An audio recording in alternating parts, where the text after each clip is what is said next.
Dan's a fantastic man. He really is.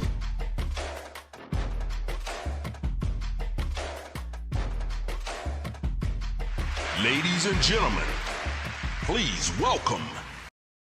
What's going on, everybody? This is Dan French, and I'm in the studio here. We have a nice couple of guests back here.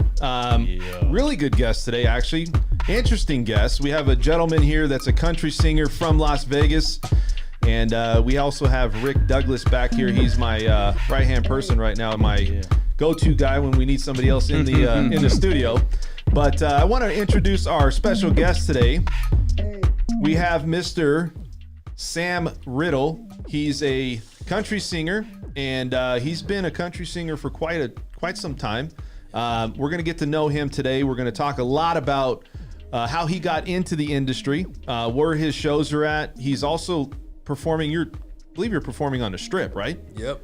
Okay. So he's going to do a live performance today, and this is kind of a special show here because I think it's a little different than our normal shows. This is more of an entertainment part, and I wanted to bring you on, man, because Rick's got some good people that he has around him, and Rick brought him on, and let's talk with Rick. Rick, what's going on, buddy? How you doing? Great to be back. Appreciate it. It's only been a few days, it seems like. Yeah, man. Yeah. Well, listen, and that's what we want to see. We want to see you coming on a lot, and we got quite a few things to talk about. So let's first talk to Mr. Sam Riddle over here. Sam, first off, thanks for coming on. Man, Appreciate it, man. I gotta say, you are crushing it. Well, I'm trying, I just man. watched that intro. I'm like, this dude is on fire right now. I'm trying, man. I'm trying, and Rick's got some ideas too, man. He's a real good guy to lean on too, and so. Well, this is the real deal. I mean, I thought I was coming into somebody's garage. You are. I told you this room is a killer setup. I man. walked in the room and I was like, okay, this is awesome. But then now, over the last 2 minutes, I've been like, what? Yeah. Like, wow, this guy is killing You got it. some ideas too on trying to enhance stuff, so I'm going to take your advice on this stuff, man. So you're out here in Las Vegas. Now, do you live here in Las Vegas? Yes. Okay, you do. You're full-time living here. Where are you from, and how did you get to Las Vegas? I'm from, it's quite a story, but I'm from Montana. I was born in Montana. I'll get closer here. Yeah. I'm from Montana originally. I was born there. By the time I was about a year, me and my parents were living in New York City. Okay. My parents took me out there. Sure. My dad's brother was doing very well out there. And so I grew up in New York City till I was in 7th grade. Wow. Yeah, and then so that was but my summers were spent on the road with my dad. My dad was a musician, and we'd always get back to Montana, and just Montana was just us, and it was so funny. I remember like in New York we were like really country. Sure. But like when we were in Montana, everybody thought I was like from the hood, Really? Oh my gosh, it was so funny. Well, I had a really thick New York accent when I was a kid, because just what made them want to move to Montana? Just curious. Well, we're from Montana, right? Oh, you're from there. So I was born in Montana, right? Okay. Yeah. Then and you that's went where to they're New York. from. Then we get out to New York because just because my dad's older brother was there. They were like very. So what did your dad's older brother do, or what did he do? Well, so my dad quick. was in this band called Mission Mountain Wood Band, which is like known as, they're like legendary. They're in legendary? Montana. Yeah, they were huge in the 70s, especially the later part of the 70s. You know that show Hee Haw? Oh, yeah. I mean, they were on Hee Haw all the time. They were like the house band on the Cheryl Ladd show. They were huge, but they were big touring. They were a huge live band. Okay. And they were just known with it. They went out with everybody. They were close with Charlie Daniels and Waylon Jennings, and all those guys were all homies, and they all hung out and just they did all their thing, toured, huh? 365 days a year. I mean, that's all they did. Do you tour a lot? Well, I have toured a lot, but because I've been so fortunate in Vegas, it's hard to leave. Okay. Unless it's it's consistent. It's got to be here, worth right? it. Is it consistent?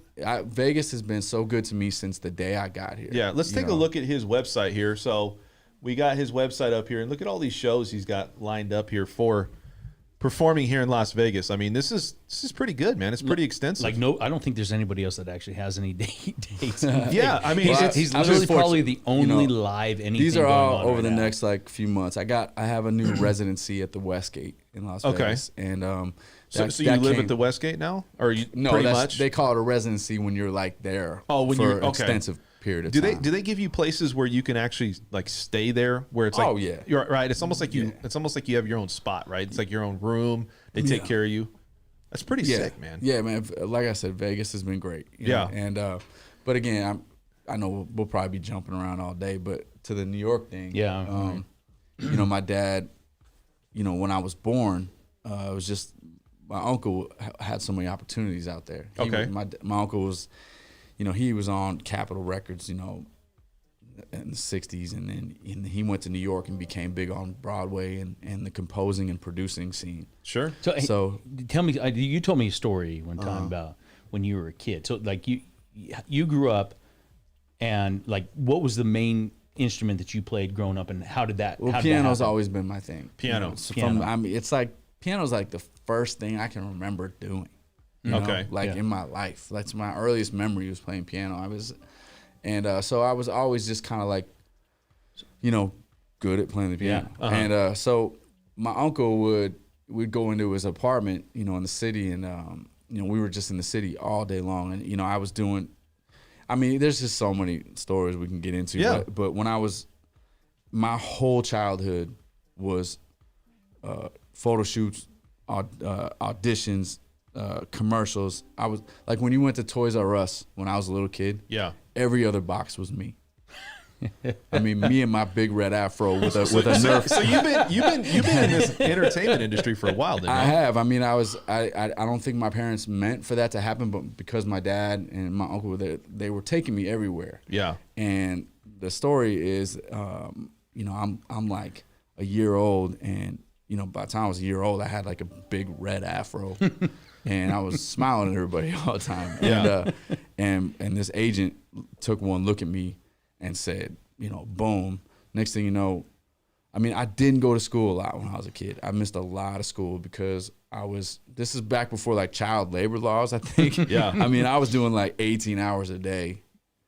And it was because I was the only kid that could behave. You know, I mean, I was working every day.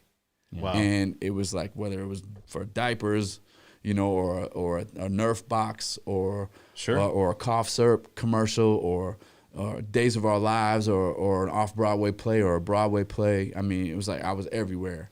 And so when you were 7, you told me something that it was your 7. Tell me that story with your uncle. Yeah, He was you're a talking about the conductor, piano. right? Yeah. So I remember, you know, I would learn these. I would go to his apartment, and he would teach me little, you know, things and stuff like that. And my dad was not interested in anybody teaching me anything that couldn't make money. Right. You know, like, so I used to, you know, if anybody taught me anything, it had to be something that, like, you know, my parents took me everywhere. So like when my mom worked for Neil Simon, who was a playwright on Broadway, and so we went to all the Broadway openings, and my parents took me to all that stuff. And we'd go to the after parties, and my parents would take me there. So I'm up till wee hours in the morning, and we'd go in somewhere, and my dad would always survey and tell me to either stay by him or disappear. Yeah. And I would have to learn how to disappear at 5 years old. Yeah. They wouldn't even know where I was, you know, like Really? I mean, oh yeah, but they knew that I knew what to do. It's interesting because I think a lot of people, when they get into entertainment at a young age, that they feel like they lose out on things. You know, like when they're young. I didn't lose out on anything. I grew Nothing. up. Oh my gosh, and because of sports and the neighborhood I grew up in, Sure. it was very tight knit. You know, everybody's from everywhere. Yeah. You know, it's like you got the Jewish people right behind you, the Polish people right in front of you. You got black people, Italian people, Irish people. Everybody's Everybody's a melting pot. Everybody's right? on your block. Yeah. You know, and your block is your block. Yeah. In New York, it's like that's your your block, people. right? Yeah. Like, and when you have a block party, you have to be invited from even the street over to come over. You know, like, and our block was the best. But you know what's crazy too is, like, as a kid, you probably had a lot more. You were introduced to a lot more. And when you have kids that are on a block, they probably don't really care either way that you're, well, everybody knew. Yeah. Again, I was the young dude. Yeah. All the guys were older. Yeah. And they'll tell you to this day, they taught me everything. They taught you everything, They huh? beat my ass, like, Yeah. I mean, when the ball goes under everybody's playing out in the street. Oh, like yeah. everybody did. Ball goes under the car. I got to get it. I think I'm tough. Everybody comes and whoops me. Isn't that the best times in my life? I always remember when I played football in the street. It wasn't tackle football, but it's just so innocent. But yet you're out there. Yeah, you make up like bases when you're playing baseball. You go at the end of the cul-de-sac. It doesn't exist anymore. No, not at all, man. I mean, here it's a sad. little bit hot in the summer, but still, you don't really see it out here in Vegas. Man, it was like, I look back and it's just like, it's the Sandlot and it's everything put together. And that's what I lived. So I didn't miss out, and the people on my block knew who I was. Sure. And, I didn't it was when I got on the bus that you start getting bullied and people, you go to the pool, you go to the park. Yeah. So people used to bully you bad. all the time, huh? Until I picked up a basketball and it was over. It's over with? So like baseball was like, So you're a big sports fan. big sports. Who's your favorite team? Well, Is it New York team? I always go for New York teams, but I'm a LeBron guy. Okay. I love LeBron, so wherever he goes, I'm a Laker fan now. Yeah. I think it's hard, man. Most of America's Lakers fans. Yeah, And I think it's like just baseball. I love Bryce. I know Bryce Harper. Yeah, I he's mean, from Vegas, right? Yeah, man. He's just a great dude, and he's got. How tall is that guy? He's pretty tall. No, he's not that. No? He's He only looks like tall, 6. man. He's a big boy, but he, in person, he's just like us. Yeah, He's just the same size, 6 feet. yeah, but 6'1". he's just but he's got stocky. some forearms and some hands on him that can swing a bat. Yeah. And he's just a great guy. So, wherever he goes, So did you know he played ball professionally? No, I didn't know No, that. yeah, So you yeah. played So- what? basketball. Professionally? Yeah. Yeah. Really? Yeah. But like I was saying, it was like sports were, because of sports and because of my neighborhood, I didn't miss out on anything. I see. And my parents involved me in everything. So like, even though like during the week I'm doing all this stuff, Saturdays were my neighborhood, my community. We go to the park. It's swimming and baseball and karate. And, And I mean, it's everything. And it's just I didn't miss out on anything. If anything, I was exposed to just You seem way like you had more. you had a lot more time, maybe, and you just took advantage of that time. My parents took advantage of that time, Yeah. and I was making so much money from my family, Right. that they made it happen. You Yeah. know? I mean, and when I picked up a basketball, for some reason, no one messed with me anymore. Nobody had nothing. Huh? It was like I remember this one kid at the park. All the kids from South Florida Park had all the black kids, right? So they would come get me. Hey, Mrs. Riddle, we got Sam. She let me go with them. She knew I was safe. Yeah. So I'd go to the park, and I remember just things started to change. Because the older kids, I only played basketball with the older kids. Yeah. And because I could, and just everything started to change. Nobody messed with me anymore. I remember this one kid came up to me and tried to sell me drugs. Yeah. He's like, "Hey, man, I never saw that kid ever again." Things like that started happening. I started recognizing and be like, "Whoa, this is cool." Yeah. So I asked my parents if I could stop doing the commercials and stuff. Yeah. And I had to do a few more obligations for them, and but they were cool. Yeah. And I know that was a huge blow to our household, but my parents have just always been cool like that. They've just been supportive of whatever. And they knew that there was something going on with this basketball thing. And even though how old were you when you thought, okay, you know what, I can do this professionally? basketball? Yeah. Oh, well, I Is mean, it- obviously the dream comes immediately and you start, but it wasn't until 8th grade. When I hit 8th grade, all of a sudden it was like, now I'm back in Montana though. Sure. So we go back to Montana and I'm in 7th grade, and obviously this is before YouTube. Yeah. So I'm doing stuff that people have never seen. Yeah. So along with that, I'm getting invited to all these camps now. So I'm going to this camp and I'm going all over the country as a middle school kid, flying around the country by myself. I think going to all that's these things. really it kind of well-rounds you as a person because you get to Yes. meet new people. You know what I mean? You don't. You 100%. see how everybody lives. I wouldn't be anywhere without Yeah. those experience, without these sports experiences. Absolutely. You know, and it's also what's kept me been able to do the grind as well. Do you think people that are in sports typically make more money because of the competition, or it makes you excel? You know, there was something out there It that depends said, on what kind of parents they had, what kind of coaching they had, what kind of mental fortitude they had. Because there's a lot of dudes that play sports and they're pissed, and now they're bouncers at the club, you know, hating on everybody that bullied them. You know, like, so it could take you both ways. You know, there's no real. I tend to say that you should play sports because it'll help you, but look, I mean, look at these police officers that are bullying people. I guarantee they played sports too. But they just didn't take the right stuff from it. Yeah. You know what I mean? Yeah, it's true. So- I mean, and it's just weird because it's a lot of it. You think some of it's luck too. I mean, you have to have some small amount of luck or not. You'd have to have luck with, I think a lot of the luck, you know, you could say luck, but it's written for you or it's not. Yeah. You know, it's like, I feel it's just more of a being blessed with people in your path that, and whether you know how to take that. Like, for instance, my coach that I had in CYO basketball in New York, Yeah. Doug Hayden, one of the greatest things that's ever happened to me. This is before, obviously, you know, the Karens of the world came along. This dude is screaming at us. You know, I remember I rolled my ankle, and at halftime I took my shoe off and I'm rubbing it. He's like, "Put your shoe on," you know. I put my shoe on, you know, and I'm tying it up. And you know, my dad, you know, he's like, you know, you can take that because, you know, you get yelled at home. Yeah. You know, 100%. It's, you know, there's kids that can take that because of how they're raised, and there's kids that can't.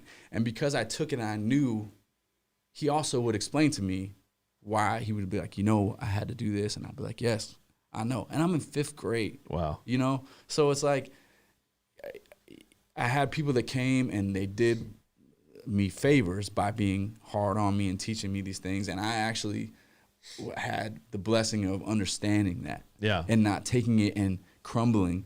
It made me stronger. Yeah. Right. So therefore now, you know, I'm able to deal with some food and beverage manager that doesn't want me to jump on the bar. You know. So do you feel like that? Well, I don't know. I don't know about you guys, but I feel like today's day and age, we have gone so I feel like we've gone so soft on kids that the kids are not learning the lessons that we learned from our parents that were tough on us. I'm just as much to blame. I'm the softest. I'm the worst. Yeah. I mean, but I have girls, right? So that's my excuse. Yeah. But I'm like, you know, my parents didn't know where I was. Like, if it was a day that I didn't have to do something and I went outside, I was sometimes gone, like down the street. And, you know, it's like, I would never let that happen now. I understand. And you know what? When I was a kid, I remember my, you know, it was like, you go, and Mom was like, "Oh, just be back when sun sets. That's When it." the street light came on, or when my dad whistled. We That would was take it. our bikes, we'd ride a mile, go down in a creek when it was like a thunderstorm. We're waiting for the roll. Man, I haven't heard crick in a long time. Yeah. I haven't heard that in a while. Yeah. That creek turned into a roaring river, and we're there trying to cross it like idiots at the age of 10. Yes. Yeah. You know, and the parents are just like, oh, you know, some kids would float away, and goodbye. No, I'm just kidding. But we were allowed to kind of go wander the world, and kind of figure things out. And I get, we It's kind just of a have to different. But But their parents before that, it was worse, right? Right. So each generation, it just gets a little bit. Yeah. I mean, but who knows? I mean, I'm just talking. But like, think about what your parents did for you, or did to you. I don't know however you want to take that. I think it's more for you. But look at where you are now because of what they allowed you to go do and be independent and to learn and to be tough on you and to have a coach yell at you, and your dad's like, yeah, you can take it because I'm going to scream at you at home when you're going to do something stupid or whatever the case may be. I mean, I tell people all the time, they exposed me to so many things. Yeah. And that's the reason, again, it's the New York thing. And then they brought me back to Montana.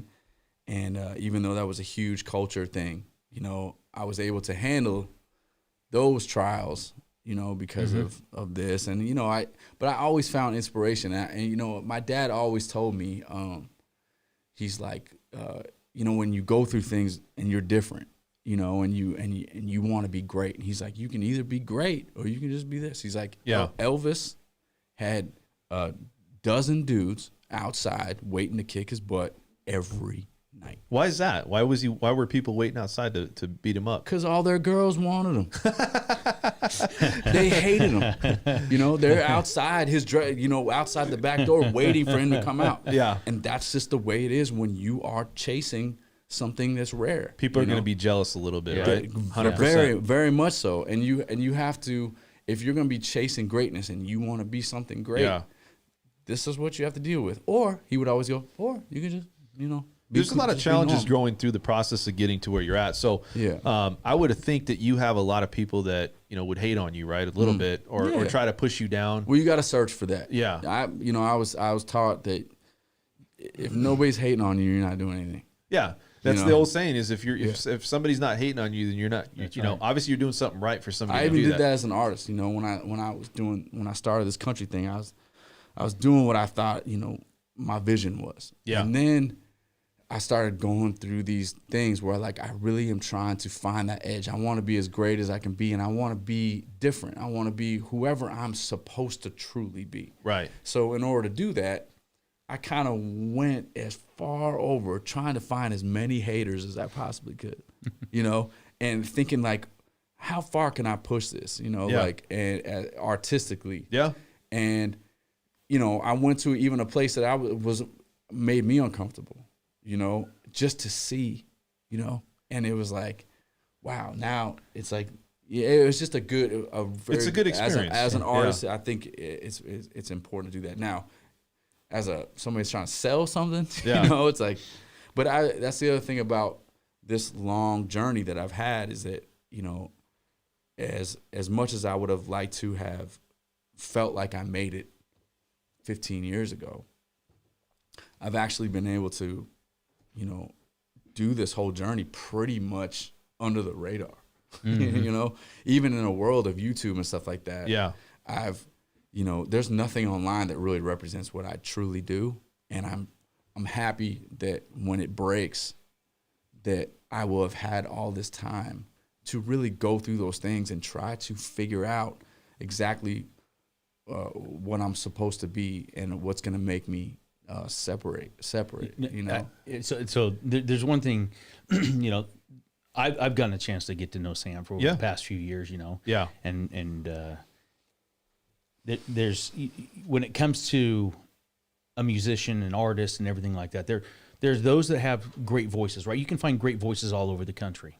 You can go to Nashville, great voices. Yeah. You can find every 2 feet. Yeah, exactly. They're all over the place, right? You can have great musicians, but to have the whole package and to be under the radar like him, like he said, he literally hits all those buttons of the voice. Yeah. The musician, which I mean, if he's brought his guitar, but piano, you watch him play the piano and it's crazy cool. I think it would be pretty hard to play the piano versus the guitar, right? I mean, is it harder to play the piano versus the guitar? That's what I hear. You know, but I just am not, I've never been a guitar player.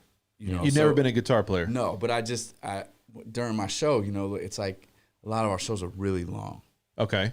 So when I first started doing this, I was like, you know, I don't want to just go back and forth to the, you know, I'm running all over the place. Sure. And my show is crazy, but just going from there to the piano, I needed something else. So I decided to try to figure out how to play the guitar. Yeah. So I faked it for a long time. You know, really? Oh yeah, what I would do with my shows is I wouldn't have it turned up. I would just practice playing all the right chords live, because like I've always believed, you can practice as much as you want. You only get good doing it in front of people. Mm-hmm. Yeah. So I would just every night, every week during the week, figure out how to play the songs I'm going to play guitar on, where to put my hands, and I would just do that in my show, boom, boom, until I could start turning it up. Is it nervous when you go up on stage like that? Where if No. you know, not at all. You I'm got never complete nervous on confidence stage. in what you're doing. Yeah, I'm never nervous on stage. There are butterflies before, and there have been certain shows where I've been like, there's certain things I want to go well. Yeah. So there's if you're not like nervous, there's something kind of wrong with you. Yeah, I but think like that it's butterfly. a comfort. I'm very, very comfortable. And that's because of preparation. Yeah. Preparation. It's just like in basketball. I mean, the only times I was ever nervous in basketball was when I wasn't prepared. Yeah, it's know? weird. It's weird because I think a lot of people, when they go up on stage, some people have a way to channel that away. Like, I'm not going to be nervous, or I'm good. I'm confident.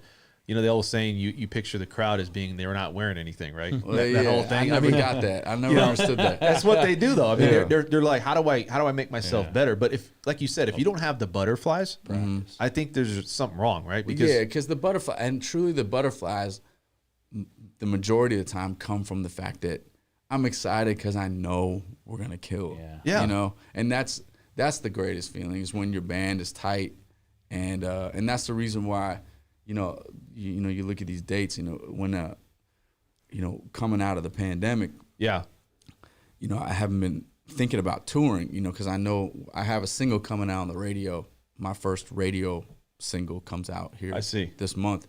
And I was nervous, like, man, I'm used to playing like 200-300 nights a year. Yeah. Wow. He plays like crazy, dude. And yeah, his I voice mean, is so strong, it's forever. unreal. And I've been doing that for so long, and then all of a sudden you get all this time off. It's like, oh my goodness, I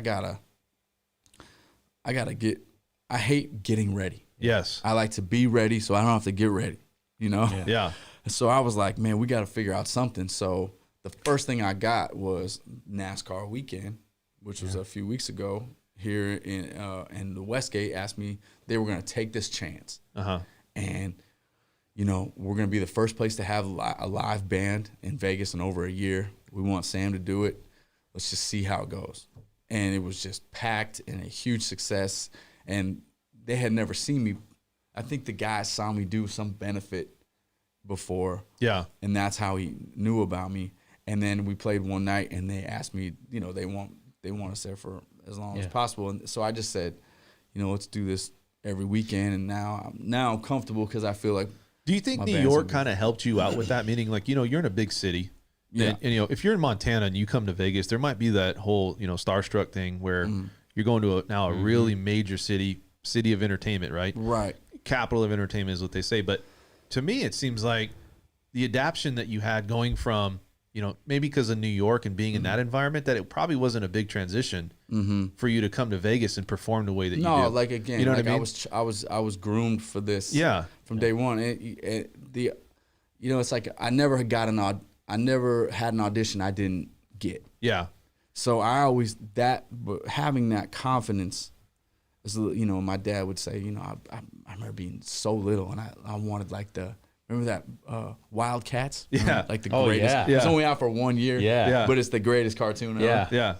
I remember I saw in a toy shop, I wanted the sword. And my dad says, you get this call back, you can have that, And I was like, So I just learned I could just go in and flip that. I learned the switch. Yeah. Flip the switch and make it happen. And I just knew how to do it, So you do that from a young age, you know how to get the audition. It's just a confidence thing. It's a confidence thing. Confidence is huge, and you got to think about it. You played college ball, then you go play professional ball. Yeah. You're on stage every day when you're playing, and you're used to a crowd. You're used to people screaming and yelling. You're used to competition. You're used to all these things coming at you that you don't know, and you know how to adapt that immediately, right?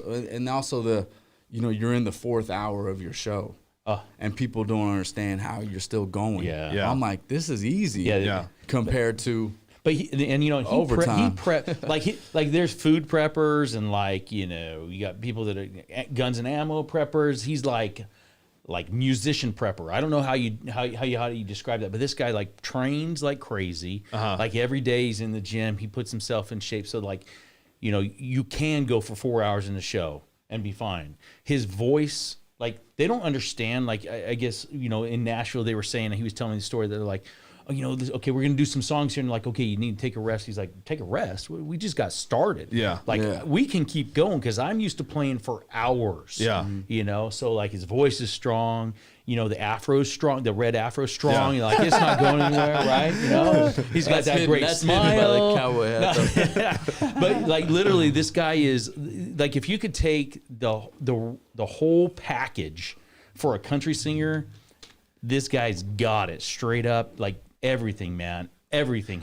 He's performance, like he puts on a show. He's a performer, and that's where most people I talk to, they want to know, what does somebody like a performer like that go through in Las Vegas? Everybody just knows Vegas is the Strip. Yeah. They don't really see what a performer goes through on a day-to-day basis. I mean, what's so funny about that is I can't tell you how many times somebody has so I play the piano. Yeah. And I have these piano shells made for me. Okay. That look like real pianos, and I stick a keyboard inside of it so it looks like a real piano. Yeah. Right.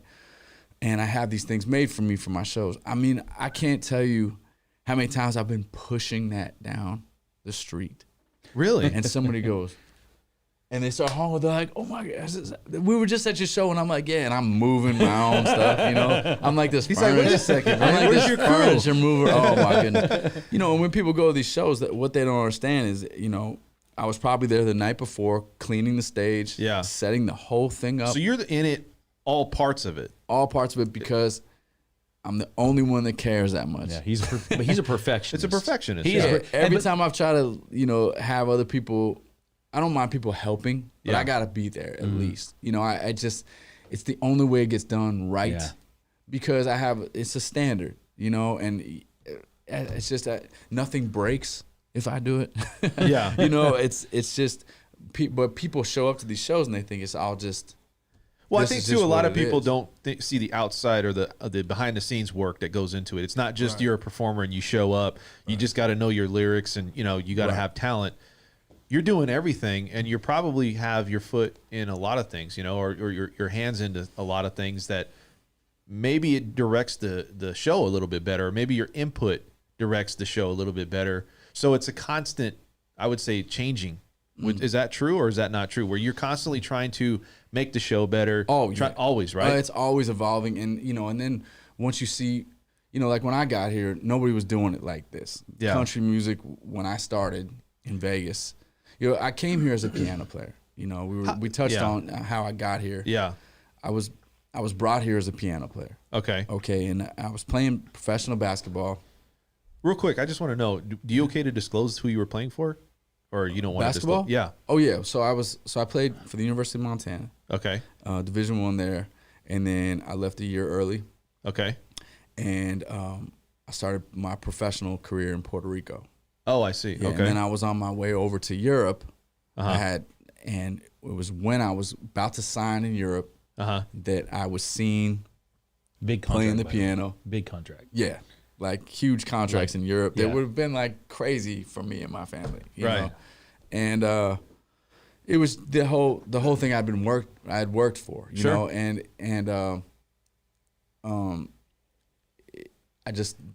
I never thought that wasn't what I was supposed to do. Yeah. There was always something in my mind though that wondered why I was able to do these other things, and it wasn't until later when I had the vision that I'll get to about the country thing that made me realize everything comes together for this. You know, everything I've ever done in my life comes together doing what I do now. You know, the athleticism, the artistic way, you know, everything. But so I'm in Omaha and I'm about to sign. My best friend is going to law school at Creighton. And I was about to sign one of my contracts, and I'm looking through all this legal jargon, you know, on these contracts. I've never signed a contract before. My Puerto Rico contract was trash. I mean, I got paid great, but is it harsh conditions over there too? Like where you're living over there? Is it no? The only thing, no. Puerto Rico, I was treated like a king. I mean, everywhere I went, I would go on runs. It was like Rocky. All these little Puerto Rican kids are like, Unico, Unico. They call me Unico, which means the only one, because I was the only white guy in the whole league. Yeah. And so I'm you know, I was, that contract was cool, and I thought I was rich from that contract, but then these other ones were coming in, and I was like, they were long. Yeah. And it was one of these things where, like, I'm hearing about fine print, and I'm hearing these horror stories about guys going to Europe at the time. Yeah. And some guys not getting their money in some places, you know, and I'm hearing all this stuff. So I go see, he was homesick anyway. I go to Omaha. First night I'm there, we go out and we go to one of those river casinos in Omaha. Yeah. It was actually Harris, Yeah. I believe. And there was a steakhouse at the top, and we just go up there and we're just, you know, hammered out of our minds. and there was a grand piano over in the corner. Uh-huh. And my boy JR is like, he's like, dude, you don't have to pay for anything. It was like a bet. You know? And he's like, go play one song. I was like, oh yeah. So I stumble on up there, and I looked, and there was like a switch. There was a mic, and it was like, you know, full grand piano. And it was like one of those scenes where like I dreamt of, because it had one of those huge long windows that looks out over the city. Yeah. I mean, it was loungy and cool. And when I used to go to these things with my parents, these after hours parties, when I told you I had to disappear, Yeah. there was always a piano player, and I always disappeared to him. And I would sit there, and he would always he'd be smoking, and he'd have like a disheveled suit hanging off him, and he would just like nod at me, knowing I was not supposed to be in there. Yeah. And he would just let me chill, and he'd play. And all of a sudden, now I'm this dude, you know? So I sit there, and I start playing, and I could tell that everybody's like, uh-oh, you know? But I started playing, and the bartender's like, yeah, keep going, keep going. Yeah. So I played like one song, and then people started hollering out, you know, play another one. Next thing you know, they're throwing money on the thing. They're bringing me shots. I'm drinking shots. I'm seeing 20s. And I ended up playing for like an hour. Yeah. And then I was like, good night, you know, like I know what I'm doing. Yeah. And I go over to the seat, and the manager comes over, and I'm like, oh, great, we're getting kicked out of here, you know. And he's like, do you live here? And I was like, yeah. And, you know, and he goes, we need this every night. He's like, how much are you? I was like, man, you can't, I'm $500 a night, you know, made it up. Don't know what gigs are. Don't know anything. He goes, dude, done. He said done, huh? I stayed there for 3 months. I put off everything. Lived with my boy. He went to school every day. I would go over to Creighton. I became friends with the nun at the church. Yeah. Because there was a piano in there, and I would go in there and I would practice songs that people were requesting. Yeah. You know, because I just had stuff I could play. I could always just play whatever, and if I heard it, I could play it. Yeah. So I would just do that every day, and then I'd play at night. I played 3-4 nights a week. I'm making $500 a night plus tips. It's not basketball money, but it's still tons of money for me. Yeah. And I'm having the time of my life, and it's the first decision I made in my life that was like not regimented. Like my whole life was like scheduled basketball, workout. And all of a sudden, I mean, I'm waking up in Lincoln, Nebraska, you know? You know, like it was crazy. It was like so fun. So this guy comes up to me, and he's like, Thanksgiving. And this is my first time like being away from home on like a holiday. Yeah. And he's like, what are you doing in Omaha? And I was like, dude, I don't even know. I'm like, you know, I'm sitting there playing the piano. I was like, I don't even know how I got here.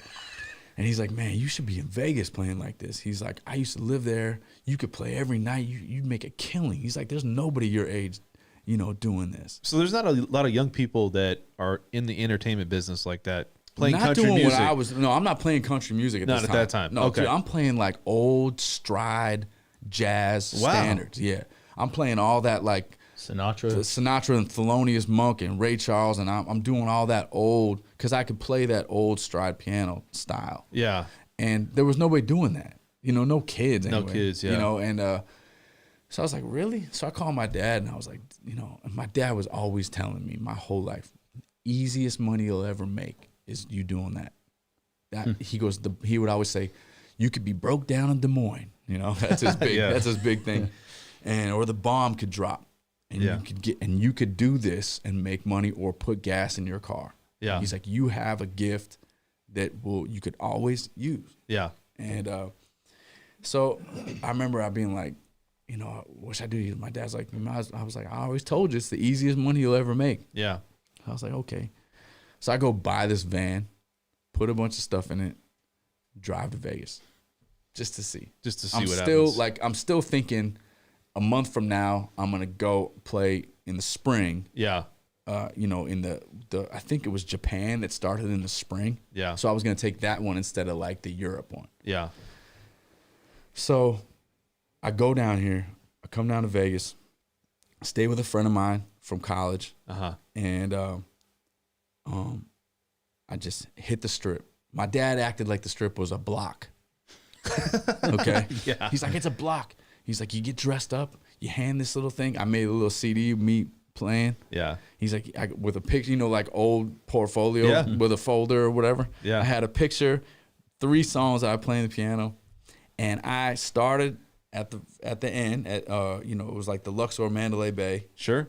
I started there, looking at this place like, how is this gonna happen? Right. Looking down, I was like, this is not a block, Dad. You know. Yeah. And I got blisters on my feet. I'm walking. I hit every hotel. Found out where the entertainment office just dropped it down. Blah blah. I did this for a week, every day. Yeah. All up and down the Strip, just once. Yeah. Not up and down. I hit both sides as Once far down. as I could go until it was like the 3rd or 4th day, and I couldn't walk anymore because I got these shoes on. I'm trying to look smooth, you know, because I'm thinking that this is Ocean's 11 down there. So I'm trying to look like Frank, you know. Yeah.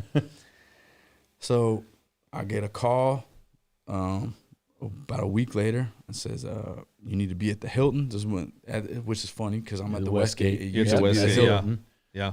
And you have to be there from 3:10 to 3:20. That's your audition time. You start on time, you end on time, and you just leave. Yeah. And I sat down, I played, and this lady came up to me, and she's like, are you Sam Riddle? I said, yeah. She's like, this is exactly what we're looking for. Isn't Like, it crazy you how got- these things just kind of unfolded for you? And I was It's just just like, like crazy. It how- was crazy, and I was just like, so I walk out, I call my dad, and this is one of the, like, there's been like 2 times in my life where I felt like I made it in Yeah. life. Like this was one of them, even though I obviously hadn't. But it was such a big deal. I couldn't believe it. I had 6 nights a week in Vegas. I'm playing in Vegas, right? Even though I'm in the hallway, you know, on this grand piano, and everybody's walking past me to, like, you know, go to Michael Bublé or whatever they're doing. So I do this, and I did this. This turned into like pretty much 6, 7 nights a week. Sometimes 2, 3 times a day on the weekends. I'm playing. I played everywhere in Vegas. I played every major lounge. This is back when Vegas still had a lot of pianos. Okay. Do you remember this Yeah. time? No, I remember this Yeah, time. this I is was before the DJs took over and before Yeah. they started putting in like a table for the grand piano. Yeah. I was playing on all those. If there was a beautiful lounge with chandeliers and classy, Yeah. Sam Riddle was playing in there. And I did that every day for about 3.5, 4 years. Every day.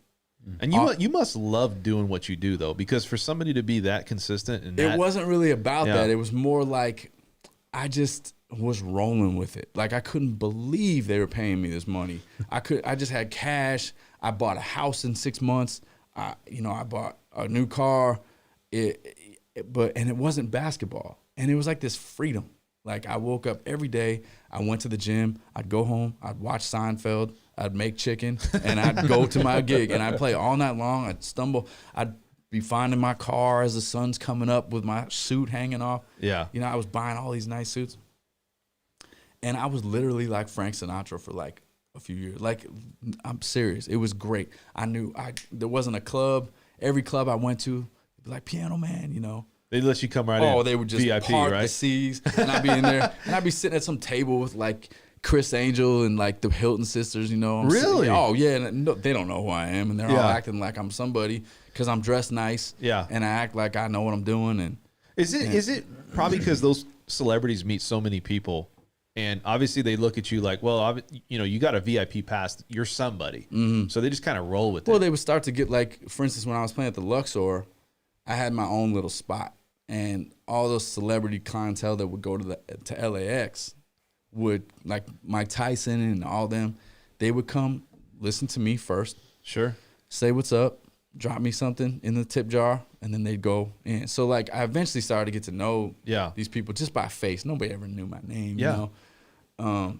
but I was in crazy. I mean, it's just more of this life of being in rooms with crazy So things. it's normal for you to be in a room with celebrities or Yeah, I mean, ever since I was a little kid, I mean, there's people that are huge now that weren't huge then that we were all friends with. who would you think the most famous person you've met? Just in your opinion. I mean, there's other people have different opinions. Oh man, I've Met a lot, huh? I don't know who The most famous person I probably met. I used to serve tables when it was the Aladdin that went to. It was. I played at the Aladdin when it was the Yeah, Aladdin. right. And then with that cafe, and then it turned in, and it was. So when they came in, they had the red carpet for the Planet Hollywood. Yeah. And they had a lot of celebrities come in. I saw Sylvester Stallone. I mean, I saw all the big. Arnold was there. Yeah. I served Cameron Diaz. Yeah. Right. And I met. What is it? The Hilton. The Hilton sisters. Yeah, the sister. One of them. Actually, I served them and they tipped me really well. So yes, always tip good. it's crazy. It's just a different And it's life. like when they do it, they're like, it was so cool at the time. But one of the guys that I met too at that place was it's crazy, Mario Lopez. Mm-hmm. And it's just a different environment. When you have celebrities like that, you almost feel like it's surreal because they're just kind of walking around everywhere. You're just like, oh, I know that. I've seen him. Yeah, it's rare that I've ever felt like a surreal moment with celebrities because I just look. Yeah. I like to size them up because it's almost like I just want to make sure that I don't do anything stupid because one day they might call on you. Yeah, right. I mean, there's one time I have one embarrassing story that I won't talk about, but I remember after it happened, I remember thinking to myself, I can't get famous anytime soon. Because if he remembers me, I'm gonna look like a total loser. Because I was so excited to see him. Yeah, it was actually P. Diddy. Oh, okay. And it was my first night in Vegas. Yeah, this is a hilarious story. I actually told this to somebody. That's what I remember. So you met P. Diddy the first night you came. The first night I was in Vegas, I went to the Strip, and my friend drove me around. Okay. And we drove inside the Venetian and out, and he's walking out, and. Again, I've been around famous people my whole life. I don't know what came over me. I just jumped out the car, ran right up to him and go, "Hey, what's up?" What was he shocked? He was like, he kind of went like this. First of all, his security sucks because they were all around him, and I went right up to him. Okay, is he a tall guy? No, he was I think he was like an inch shorter than me. Okay, and I go. I just want to say what's up, whatever. Yeah. And he was kind of, like, whatever. And he walks away, and and as he's walking away, I remember that this was around the time he changed his name again for the third time. I don't know what to call him. Daddy. He was like Diddy Daddy, and P and whatever. Yeah, Sean Combs. Yeah, that's his name. That's his name. And I remember he's walking away, and like my inner. The most Caucasian parts of me just like rolled up through my body and like into my little white finger. And I was like, "You're the man, P." What did he say? That's what I said. Can you believe it? You're the man, P. That's what I said. I've never said anything like that in my life. And I remember being like looking at myself like, what just happened? Yeah. And I just like walked back to the car. He didn't say anything. It's weird because I used to You're ride the man, dirt bikes. Pete. Isn't that the whitest thing you've ever heard? It is. I mean, it's just you don't know what you're gonna do though, right? It's Well, like, again, like I've just been in circles where it's just like not a big deal. And I think it's because maybe he didn't say anything to me. And then I just want to be like, all right, man, or whatever. Yeah. I mean, and I've met people that are just the worst. Some of these guys that you're hanging out with them, and you're like, wow, this guy sucks, or he's such a douche, like that. It sucks that he's like this, But like in that moment, it was just one of those things where I just kind of was like, it was just so weird. That's the only time I ever have felt like that. Yeah. But again, so that all happens, and that whole life happens, and then. I knew I didn't want to do that forever. Just be sitting there playing the piano over in the corner for these people. And I was always kind of trying to figure out, like, well, obviously there's something here. Yeah. Like, people want to hear me play. I obviously have something. I just don't know what to do with it. Yeah. And I remember thinking, I started studying how people were getting into these showrooms. Because at the time, it was all about your press kit. And these showrooms would hire these people from like somewhere else that had some $10,000 press kit. They would sign them for like a 6-week contract. And you would realize their press kit doesn't match them. Yeah. And I would go into these places on my breaks or something. Wow. And be like, how did this guy get this showroom? Right. So I would find out how they got it. And then I would think, man, give me a 6-week contract. I don't even know what I do in here, but I know it would be better than this. Oh, yeah. And so I just didn't know what I was supposed to do because people are comparing me, because I'm playing all these different piano songs. So people are comparing me to Harry Connick Jr. They're comparing me to John Legend. They're comparing me to Justin Timberlake. And I mean, all this stuff just based on them hearing me over in the corner. So I didn't know what I was supposed to do, you know, but I knew I needed to get out from behind the piano. Yeah. And do something. Something different. And when it hit me, you know, that's a story for another day, but it hit me, this whole thing hit me when I was driving one day. And I saw the whole thing. What I was going to say, I was going to represent my family. I was going to represent Montana, where I'm from. I was going to sing about things I know.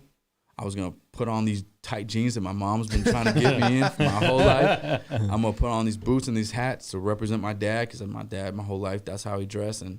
And I was just going to represent and talk about things I know. And I knew that I could do it in a way that would reach more people because I'm from so many places. Yes. And I knew that because I knew I could reach more of a broader audience and nobody was playing the piano like me, I knew I had something different. And that's what made me just make the move. And literally it all just happened. I knew I wanted to do it in Vegas. I knew I didn't want to go to Nashville. I didn't want to go to LA. I didn't want to go sleep on a cot and pay to play. I knew I could make a living and hone it in Vegas, and every single night have a big stage with lights and a crowd with people all over the world, and I would get paid, and I would be able to have a career and live here and do this and be this. And I was thinking I was going to get discovered out of here, like they did in the old days. Yeah. Now I didn't put into the equation these phones, social media, YouTube, Instagram. None of that was in my dream. You know, it was all about, if you crush it and you're the best at what you do, somebody will find you. Yeah. And that hasn't been the case. What it's been that you see now, the struggle has been, I'm in the showroom playing for all these people, doing a real thing. And the kids that are singing into their phone in their bedroom are the ones that are getting all these views and getting discovered. Social media. Yeah. Right. I did not put that in the equation. So on one side, it's a blessing. The other side has been a curse. Like, it's been a blessing because I've really been able to perfect this, put in my 10,000 hours on this alone. Yeah. So when it does happen, it's really ready. Like, I was ready as a performer when I started, but I wasn't ready for like everything. Yeah. You know, and just recently, last year, so last year, you know, go ahead. In a way, actually kind of did just get discovered. Yeah. You know, even though, I mean, obviously there's YouTube and that kind of stuff, but and so they were searching around and they found him. Yeah. And a label out of Nashville contacted him and had him come out, and so we went out and chatted with him, and he played for him, and they're like, "You're like the real deal. Like, we don't have to change you. We don't have to change your look. We don't have to change your like. You have it all. Yeah. You're a performer. Yeah. You have a voice. You know how to play the piano, the guitar. You got a band. Like, this is like." I don't even think they realized. They didn't. I don't even think they realized how much. Like like those 10,000 hours are now like they're. They were just going off. They were literally just going off what they found on the internet. Yeah. Yeah. They had never seen me play in person. Yeah. Well, speaking of that, you brought your guitar.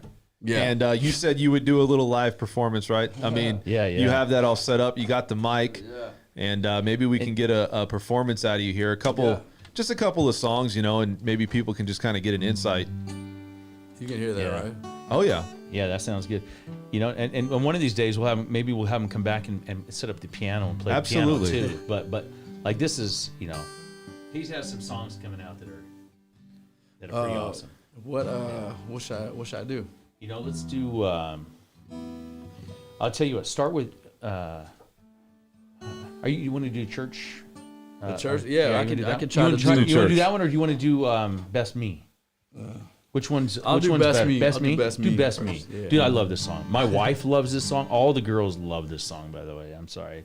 Kind of hyping it up, and he's gonna play it, and they're gonna be like, I didn't like Yeah, it. it's No, not- just kidding. This is Again, pretty I'm not awesome. much of a guitar player, Yeah, so you yeah. have to excuse me. But this is one of the new songs. So we've written a big batch of songs since I got signed, and getting ready to put on an album. Okay. And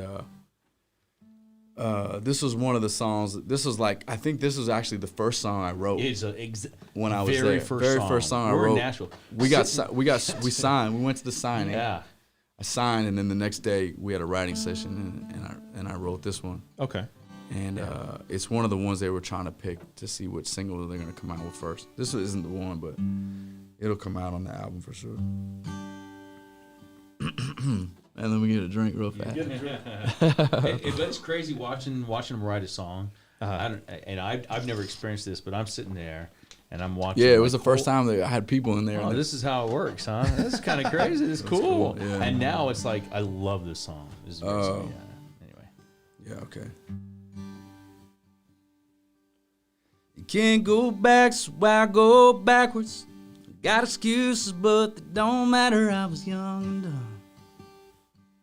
She was the one. And I played games 'cause I was a gamer. She wasn't fake, so I couldn't fake her. She was heart and soul. Oh, but how could I know? 'Cause when you lose a love like that, you don't ever get it back. She got whiskey nights and alibis, most things make believe. On my walls, the trips and falls that shattered all her dreams. She played a hand, bet on the man I wasn't man enough to be. But she never got the best of me. Now I'm Instagram kisses, candlelight and wishes, and Sunday afternoons in bed.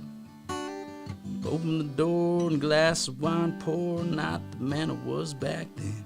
When she got whiskey nights and alibis, most things make believe.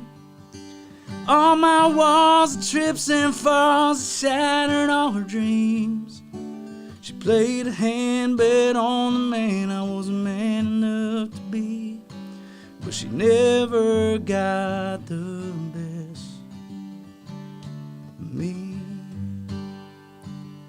Now I know I missed my chance to make it better, and chances are that's better off for her.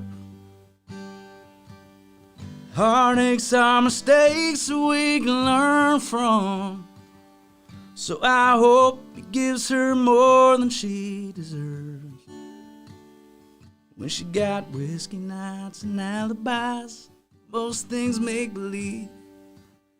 On my walls, the trips and falls, it shattered all her dreams.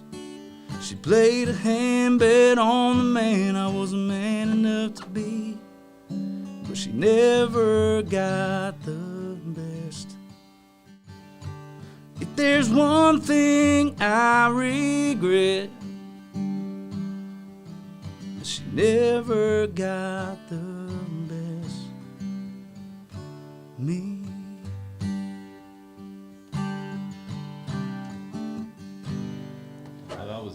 That was good, man. Dude, that is so That good. was really good, Oh, man. man, I love that song. That was a good song. Heck yeah. Thanks, man. Yeah, I really like that song, man. You sing really well. Oh, No, you that's do, not man. good. That's not good. But thank you. No, I think you sing really good, man. man. It's really cool. He has such a clean voice. Yeah. Like honestly, it's a little different than like most country artists, which I think is great because he's unique. Like you're gonna get that normal sound from guys, but man, it's so clean and it's like I don't know, man. It's so awesome to listen to him play and watch him play. Like, and the energy that comes normally when he plays too, like it's amazing. I wish people would go down and watch him. Yeah, please, and please come see me do see it what's for going real. on. Like what? Yeah, man. Tomorrow night, right? You got New York tomorrow night. Yeah, tomorrow. 4 to 8, right? Yeah, tomorrow on the bridge. in the afternoon. Yeah. Yeah, got- and then Westgate on Saturday. Yeah, Westgate. Come to that. That's at night on 7 o'clock. Yeah, 7 to like 11 or so, or what? Yeah. 7 to 7 Yeah, to man. 11, yeah. It's a lot of That's fun. pretty sick, man. Yeah, I really enjoyed it. I'm not just saying that either. Yeah. Thanks. I'm telling you, like I got a new appreciation for country. Yeah. You know, I Oh, really thanks, do. man. I really do. You want to do one more? Or are you good? Do one I'll more, do it, yeah. We'll do one more. I would love to get warmed up and actually do one. Which one would you want to do on this one? Because like, Oh, I was gonna do either come down or. dude, I like to come down. You like to come down? Yeah, Let's Can I do do a that. couple? Can I do a couple for you? I'll make them. I would love it, yeah, man. do it quick. Yeah, as much this as is you want, good. man. Yeah, All right, yeah. that's cool. All right. Let's see. Just so you know, I'm turning the volume down a little bit, so you got the full show here. Hey, the full show. The full There you show, go. man. There ain't nobody else coming in here. Let's see. I was Here. just coming in there. Look at that. Okay. Yeah. I got a vice I can't seem to quit. First step is for me to admit my cocaine and my whiskey won't do. Baby, I'm addicted to you. Yeah, the come down's hard to handle. Yeah, the come down's hard to handle. Just a taste is all that I had. You got the goods and I got it bad. And I got it bad. Keep texting for that, keep looking for that text on my phone. And I'm downtown, but I still feel alone. And I raise my glass and search for your kiss. There just ain't no dealer for this fix. Yeah, the come down's hard to handle. Yeah, this come down's hard to handle. Just a taste is all that I had. You got the goods and I got it bad. And I got it bad. Either come down's hard to handle. Either come down's hard to handle. Either come down's hard to handle. Either this come down's hard to handle. Just a taste is all that I had. You got the goods and I got it bad. And I got it bad. I got it bad. I got it bad.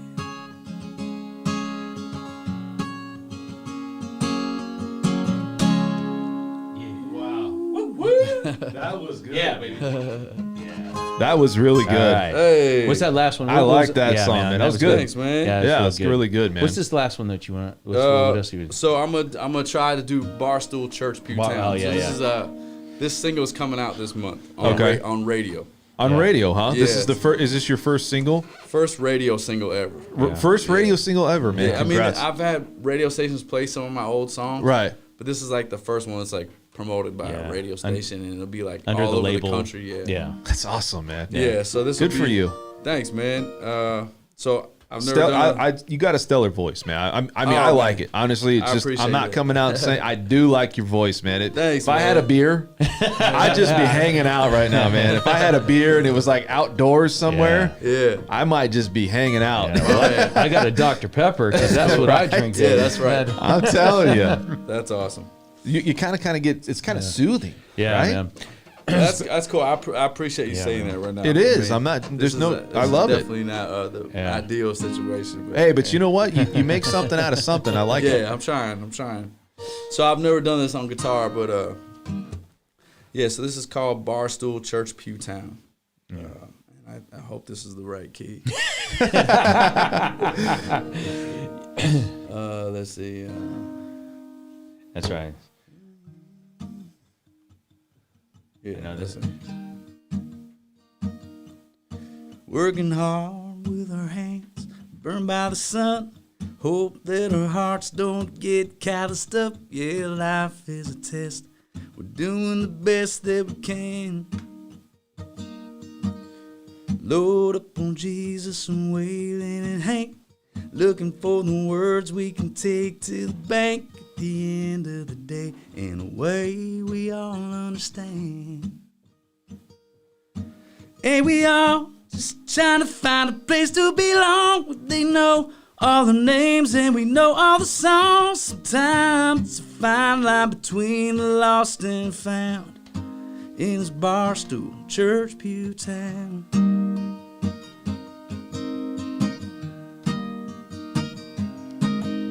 Promise of the heartland, waiting to receive it.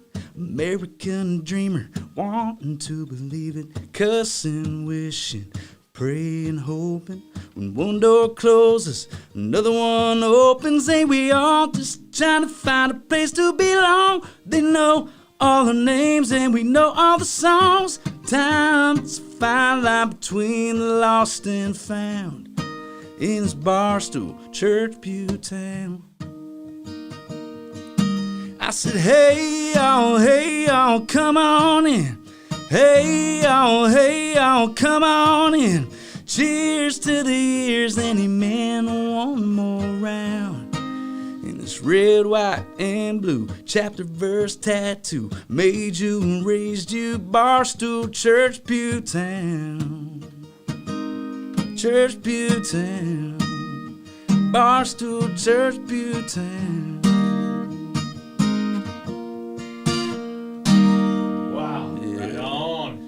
Hey, not bad. Man, Yeah, baby. you got Yeah, room I for love one more. it. I just want one more. One more. Oh my gosh. Just one more. I think right, everybody's really starting to get into it. We'll let you let you off the hook um, after one more. Let's do How It Really Goes. Okay. You like Yeah, that yeah. Either that or we could do like Vegas Strong. That's a good Oh, one. you know what? That actually would work too. 'Cause Hey, this we're is in a good. Vegas. This Yeah, is let's a good do one let's for do a Vegas. Vegas Strong. That's good. Yeah, Yeah.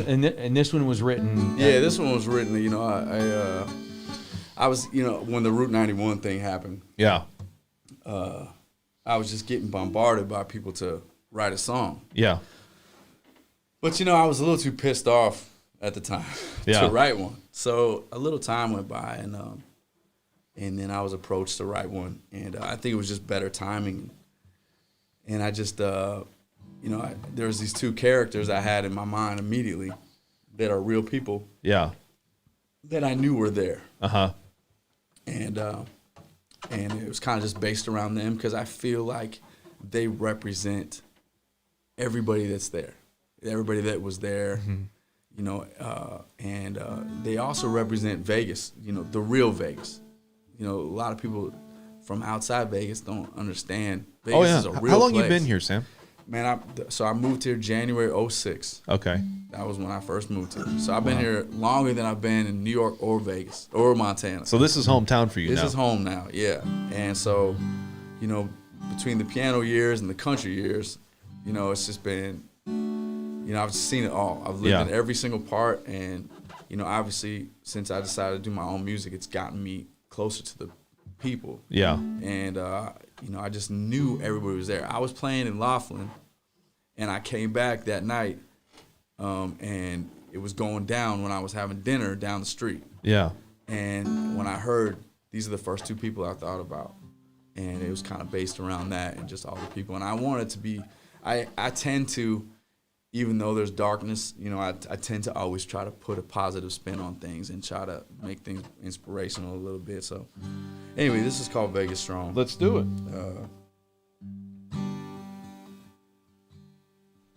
She's not much of a back row. She's a stand up front singing every single note. She's tatted up with cut off jeans. She's a countrified American dream. Life is right there in every alley and line. Through the sad and the hate they can enter her mind. The hellfire rain on down. And it happened in her own hometown. Yeah, you thought that you could break her, but fear don't live here long. 'Cause she's a freedom fighter and up all nighter, neon lighter. She's a survivor, gonna keep on raising hell. 'Cause if she don't, then the devil wins. She's going back in, first responding, helping and doing whatever it is she can. Looking at the city of sin, from the outside looking in. Yeah, you thought that we'd break down, but you were wrong.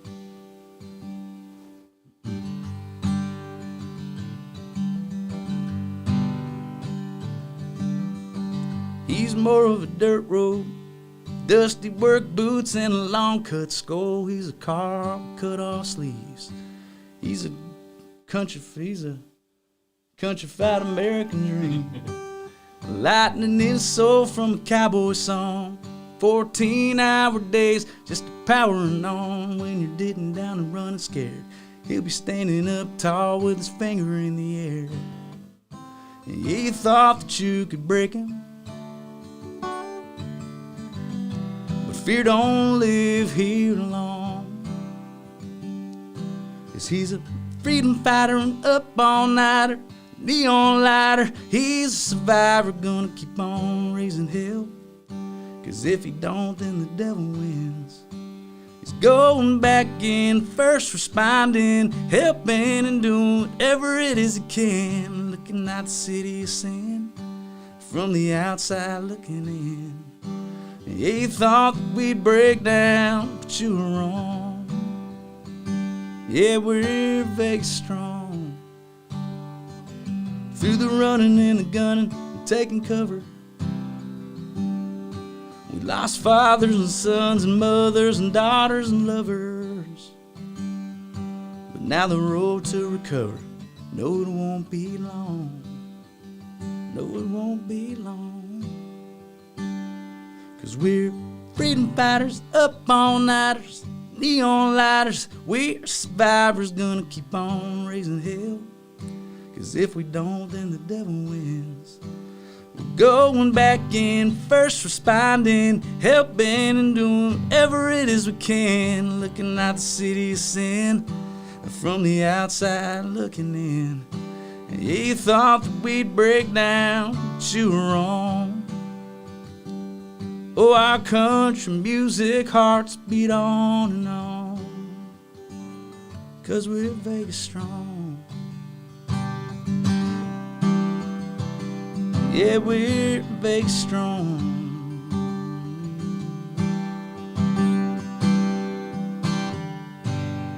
Right on. Wow. Yeah, Right such on, an man. awesome song, man. Right on. Yeah, I love it. Right. All right. Dude, that was Dude, that was sounds good, so man. I love acoustic stuff too. You know, but it's You know? it's the flow. Like I said, it's a suit. Like he sings really well, Yeah. man. I mean, look, he's got nothing else but just his voice in this, Yeah. and it's just Oh man, sounds you guys awesome, man. You guys are nice. It would have been better if there were some girls in here. God dang.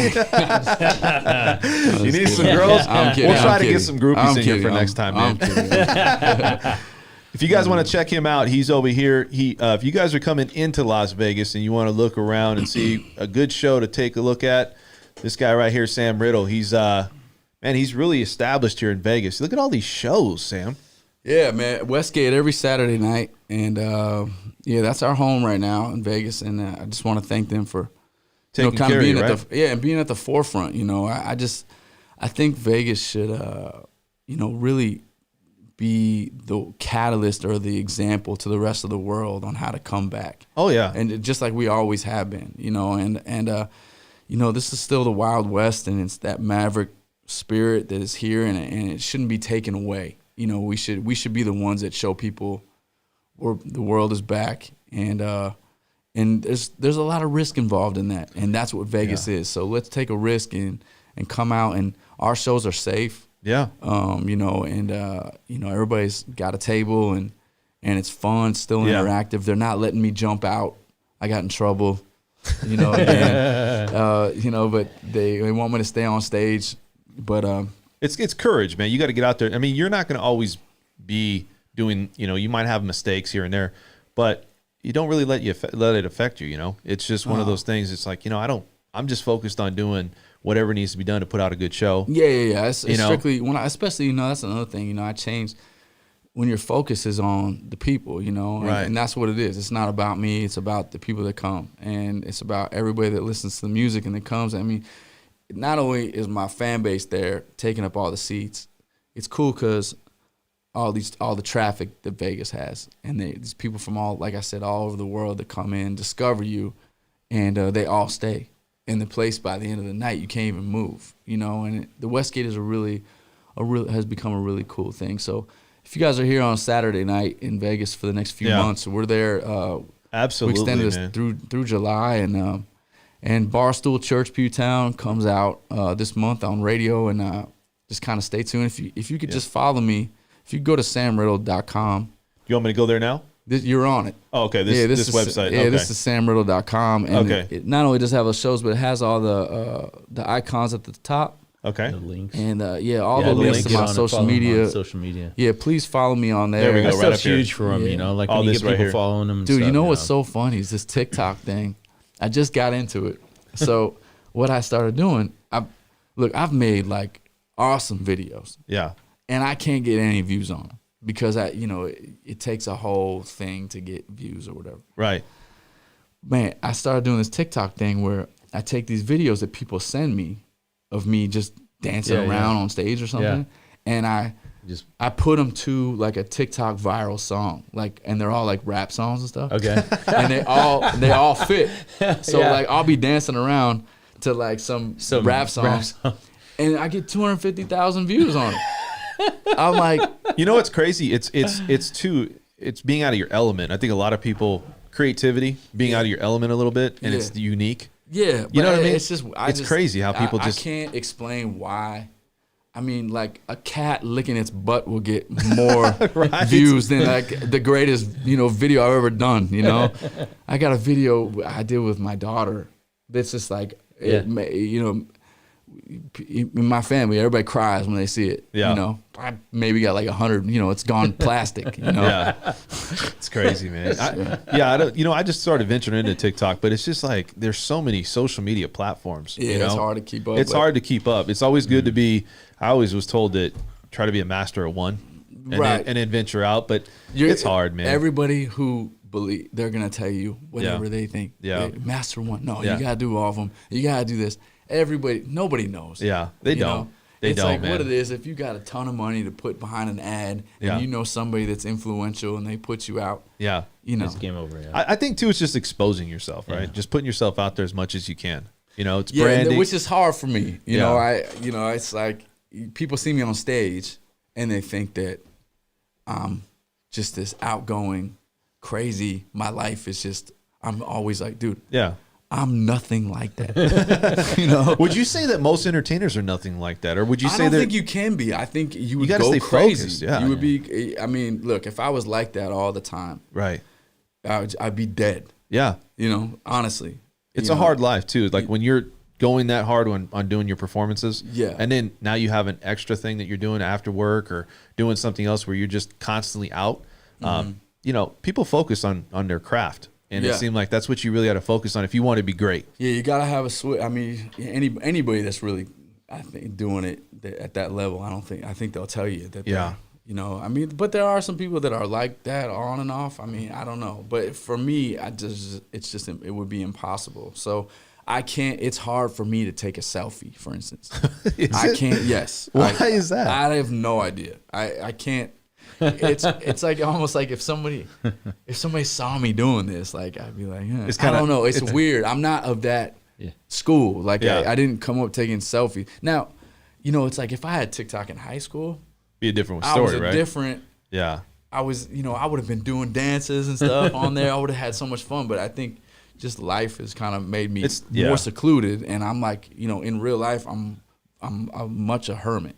Yeah. You know, and I think a lot of people are, though, that are successful because I think they're focused, you know, who wouldn't want to go out and party a little bit, right? Right. And go hang out with girls and do your thing. And But I mean, you have to still, you got to sacrifice somewhere. And I think, you know, you got to work on your craft. You got to make sure you're writing songs, making sure you're on your game. So I get it. Yes, but that's what makes the social media thing hard. Like it's hard for me to go live in my room, singing into my phone when there's nobody to interact with, or I can't like read the room. Yeah, you know, like that's part of my thing, and why I did this, and is to look at faces and make that person feel or get them, you know, or get that person or get this person. Sure. You know, that's the magic of our It's show. a gift, is that, actually. You're good at that. well, You're that's really good that's at why that. every night is different because no night is the same at my show. But that's the beauty of it. Yeah, you know, it's beautiful. Imagine going to work every day and you know exactly what's going to happen. Yeah. You know, I think it would get very redundant and boring. You know, it's like I always liked something new. Like you're going to work going, what news is going to happen to me today? Right. Yeah. You know, what am I going to go through? What am I going to see different? Yeah. It's pretty cool, man. Also, when you're playing that much too, when you play every night, you don't want to sing at your house, you know, or like you don't want to you don't want to sing. I'm not somebody that somebody's like, oh, you sing? Will you sing for me right now? I'll be like, dude, just come to my show tonight at the you know over here. It's like I don't know. It's just a weird thing that I've just never been, but. I'm trying with the social media thing. I'm doing the best I can. So we'll wrap this show up. I just want to say, Sam Riddle, great to have you. Man, it's great to have much you. appreciated. This is awesome. I will do this whenever you ask me. Hey, anytime, man. Anytime you want to come Just on. to Like walk matter of in fact, and feel like I'm part of like something that's on, you know, Spotify sponsored. well, I'm trying, man. I'm trying to make a good element here. I think if you build it, people will come, right? Yes, and they will. No, this and that's is the thing. You know, you want to have a good environment. You know, and I appreciate everybody that comes on. You know, everybody that has a place in this. So everybody that's here. I'm glad you built this platform we'll for talk about for a the bunch of voices, stuff. So yeah, it's a lot of fun. Yeah. Well, and you got Rick is just the best guy. He's a great dude, man. Yeah, and it's been a blessing. I mean, it's just, literally. Rick Douglas has by the way, he's a CPA if you guys don't know. Yeah. So, CPA. He's a CPA, but he's a very good CPA, by the way. He's the best there is. He's the best there is. He knows a lot. He's got a vast amount of knowledge. So, but I appreciate all you guys coming on, and hopefully some of these people that were very entertained on this. And if you guys have any questions, comments, anything about Sam Riddle, I'll get his information. And is that your girl? Yeah. How you doing? And so what we'll do is we'll have him back on for sure. Awesome. I think this is definitely a a comeback. You know, we're gonna have him there's a come lot back more on. stories we can go into too. Oh, so, yeah. We'll We do just that another time. tip of the iceberg. So, All right. guys, thank you so much for Thanks, tuning Dan. in. Thank you. You guys Sam. have a great rest of your night. Right on. Thank you for watching an episode of the French Workbench podcast. If you want to tune into past episodes, please subscribe to my channel now. Also, if you want to look at our audio-only options, we do have iTunes and SoundCloud.